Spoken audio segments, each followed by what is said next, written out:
Hello and welcome to this edition of The Current Report, our weekly roundup of what's happening in the world of digital media. I'm Damien Fowler. Following Meta's introduction of paid plans for Instagram and Facebook in Europe, along with TikTok testing ad-free subscriptions outside the US, we're diving into how marketers are responding to the news. The social media landscape was built on being free to all users, so this is a marked change from that foundation.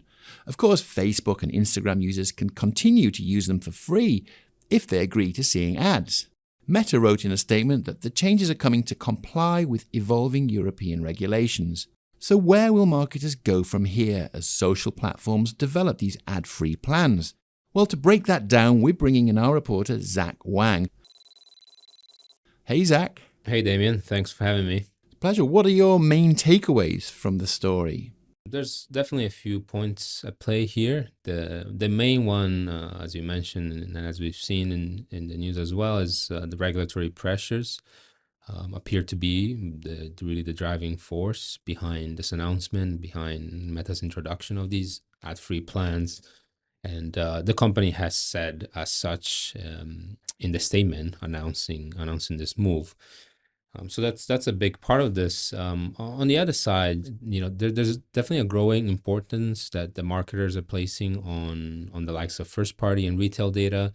We've got the sunsetting of cookies coming up, as a backdrop to all this, and so marketers are thinking, what's next, right? What's the future like? Speaking of future, you've also got younger generations, growing up and changing, and they're changing attitudes towards social media is something that we've also seen.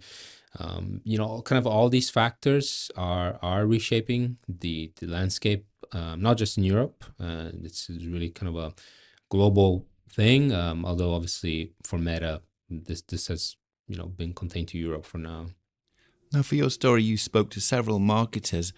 What do they make of this idea of ad-free plans on social media platforms? Is it stirring interest? Well, it's definitely interesting. It would probably be too early to say. For them, that's what they've said. It's too early for them to say whether brands should start rethinking their brand building strategies. With social being one of the key channels for brand building, but it's a tough time right now for a lot of consumers out there. So the ad-free plan, it's still early days. At the same time, you've got more channels that are catering to brand building and that are really good canvases for marketers that they're exploring more and more. Whether that's streaming, audio, more platforms really are emerging as viable options to achieve the scale, right, that we've seen from social, but in a way that's kind of built for the internet age as well. I'm wondering if brands and agencies are already changing the channels they target to build brand awareness, sort of touching on your last point. Well, there's definitely some of that at play here. Brands are starting to diversify their budgets. One of the important data points was Insider Intelligence last year. They've kind of put out this figure, very interesting figure that for the first time in I think was 9 or close to 10 years was the first time that Meta and Alphabet didn't capture 50% of the digital ad spend. So that's kind of a trend that the experts I spoke to, they're seeing that in their own dealings with clients. You've got CTV and retail media, two of the hottest topics in our industry this year, and they're really rising as really strong contenders for advertiser dollars, especially when you bring in the fact that they can put advertising in front of authenticated audiences at scale, right? In a way that probably wasn't really there a few years ago. Yeah, that is interesting. What sense did you get from the people you spoke with about whether people would want to pay for yet another subscription? Well, over here in London, in the UK, cost of living crisis is definitely a real. You add to that, obviously, the kind of an ongoing fatigue around subscription, and these two factors obviously are really affecting people's spending power. So there's definitely a question of, would people be willing to pay what really is the equivalent of essentially two entry-level Netflix subscriptions to access an ad-free social media experience? That's a big question that's still unanswered for now, being that it's early days. But ultimately, I kind of think back to a quote that Kevin Chan, the head of social practice at Essence Mediacom, that he said is, smart media allocation should be led by where a brand's target consumers are. And so that's what matters at the end of the day, right? So wherever the consumers are, that is where the brands should be. Regulation appears to be a key part of this, as I mentioned at the beginning. Meta noted that its ad-free plan in Europe is coming as a response to regulation from the EU. I'm wondering if there's any sense that it could move beyond Europe in Meta's case. Recent regulatory changes in Europe have affected big tech firms, and it's really kind of starting to look more and more different from its key North American counterpart, right? With usually North America and Europe being two of the key markets for big tech. So that could prompt companies to take action and kind of seek uniformity. That's again, Chan from Essence Mediacom. That's what he kind of brought up as well, that it could be that the platforms would want more global uniformity, and really maybe even take what works in one region and proactively kind of bring that to the rest of the world. So this all comes at a time when streaming platforms like Netflix, which was actually built on not having any ads, are now embracing ad-supported plans. So it's a kind of interesting convergence. I mean, what's your insight there?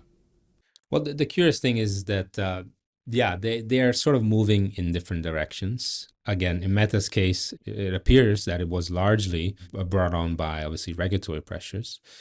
Nonetheless, it's still effectively the opposite direction of Netflix and Disney and so on. For marketers, that is we're kind of at an interesting, if you will, crossroads here, right?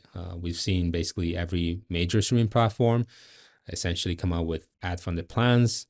And really, this means more inventory on CTV, on streaming for marketers. And at the same time, we don't yet know what ad-free social media will look like, or even if it will take off. But at the end of the day, these streaming platforms, they're giving advertisers a way to reach customers where they are, and that's kind of what we mentioned earlier, right? It's all about reaching people where they are, and it appears to be working quite well for them, right? We've seen from recent results. And there's another aspect to this too that your story explores, and that's retail media, which on the face of it doesn't seem to be related to social media. How does retail media fit into this whole conversation?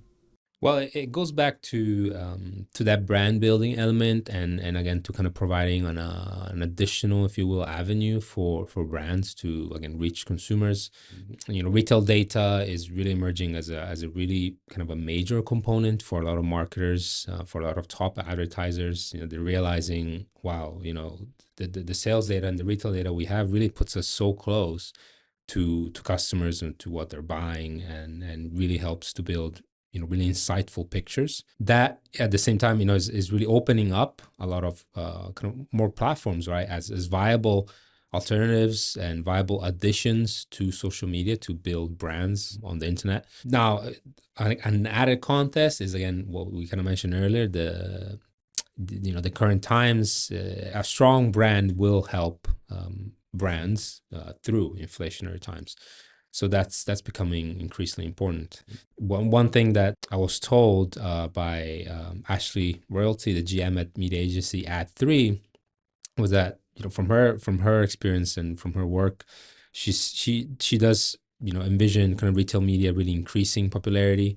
Again, she mentioned the vast amount of data, that can be a kind of a backbone for targeting. And when you combine that with the reach and popularity of CTV, it really looks like we've got something big. And as we wrap all this up, what sense do you get about the future of social and how brands could strategize on there? Well, as much as the experts I spoke to, as much as they were clear that that there is diversification going on, that the brands are considering more channels. They were also clear that social is here to stay, right? It's not going anywhere. I mean, for one, TikTok is an obvious example that social is alive and kicking, right? So yeah, as we've seen the results from ByteDance come out this week, they're really approaching Meta in terms of quarterly revenue. So that's some significant numbers there. And of course, Meta itself, recently registered a strong kind of rebound in its ad revenue. So obviously social is here, but at the same time, brands should increasingly start to think about kind of other channels, as we mentioned, CTV, retail media, and while they are on social, they're also increasingly in other places. Well, thanks, Zach, for your great insights there from London. Yeah, thanks for having me. Next, here's our weekly roundup of what's making news across the internet. We're sticking with social media for this one, as Amazon and Snap are partnering to let Snapchat users in the US buy products directly from the app. This move pushes Snap into the world of e-commerce, which is getting bigger in the social landscape. TikTok launched its own e-commerce store in the US back in September. And that's it for this edition of The Current Report. For a deeper dive on all these stories and more, check out thecurrent.com. And of course, please like and subscribe on our YouTube channel, and please leave us a review on Spotify, Apple, or wherever you listen. And if you want to hear more from The Current, listen to The Current podcast, where we interview some of marketing's biggest names about their personal journeys and where the industry's going next. We'll see you next week.